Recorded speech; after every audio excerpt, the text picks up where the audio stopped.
Hey guys, good morning or good afternoon for some of you. I just wanted to talk a little bit today about water and why it is so important. I know this is one of the basic things, and everybody knows we need water, but very few people actually know why. Uh, First of all, most of us are busy. Most of us have crazy schedules, so our first go to for any sort of liquid is usually a liquid that's going to help us pick us up, like a Coke or a coffee or a Red Bull or a Monster or what have you.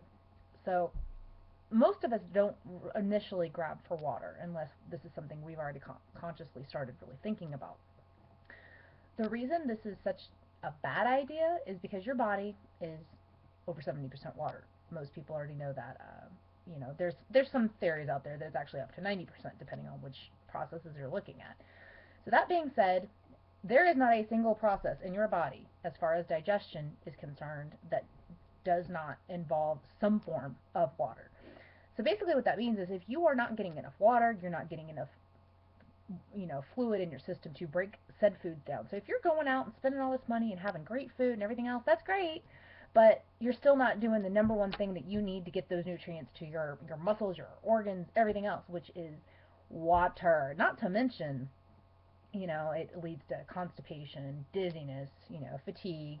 A lot of us reach for a candy bar because our first instinct is like, oh, I'm hungry, so I need sugar, blah, blah, blah. Not right. First thing you should do if you feel hungry, especially if you've just eaten recently, chug some water, man. I mean, I am the world's worst about this, about going for my coffee first thing in the morning, and then it's noon before I realize that I haven't had any water. So I started carrying around a jug, literally a 1 liter jug of water that I take with me anywhere. I am that girl, which is fine. Um, that being said, I think the other thing that you need to understand is as far as water is concerned, there are some real repercussions from long term dehydration. It can slow down the body processes, it leads to issues with blood pressure, it leads to a lot of different issues because of the fact that our bodies are so much water based. Every single process to some degree relies on it, whether directly or indirectly. So yeah, I cannot stress enough. The other thing, a lot of people are like, well, how should I track my water intake? There are two schools of thought. My favorite, because it's easy, is take however many pounds you are. Like I'm about 160 right now, so divide that in half. 80, you know, 80 ounces of water right there. So I generally, and that's not even including when you're exercising, when you're doing anything else. I'm a coffee drinker, so again, add the 1 to 2 cups of water per cup of coffee. So 80 is baseline for me.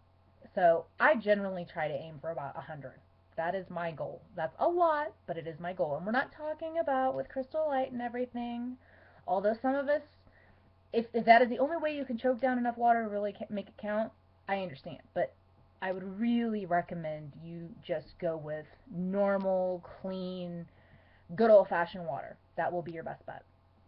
And there are also some really fun apps that make it easy to track. You can hit a button. I had an iPhone back when we lived in the States, and that bad boy had like 20 different apps for fitness and everything else on it. So if you have a smartphone, look for an app that'll make it easy for you. MyFitnessPal, I know, also has a tracker on there. So any way you can do it to make it fun for yourself and get your kids involved. These kids, my 2-year old knows how to work my phone better than I do. I can tell you that right now. So if water intake is a problem, make it fun. Make it something that you think about. Make it an actual like part of your life. You're already putting all this effort into eating clean, exercising, everything else. Water is just that final, I would almost call it the most crucial piece. Because if you're doing all these things but you're still not getting enough water, you're going to feel like crap for the most part. Headaches, fatigue, exhaustion. We went over all this. And it's just because your body doesn't have the fuel it needs. Food is one portion of the fuel, the water is the other. So there is your big challenge for today. Get your water in.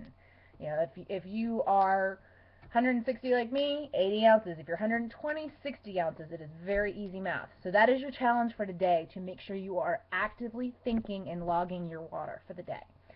So happy Monday. I hope you all had a wonderful weekend, and I will catch you guys on Tuesday. Bye.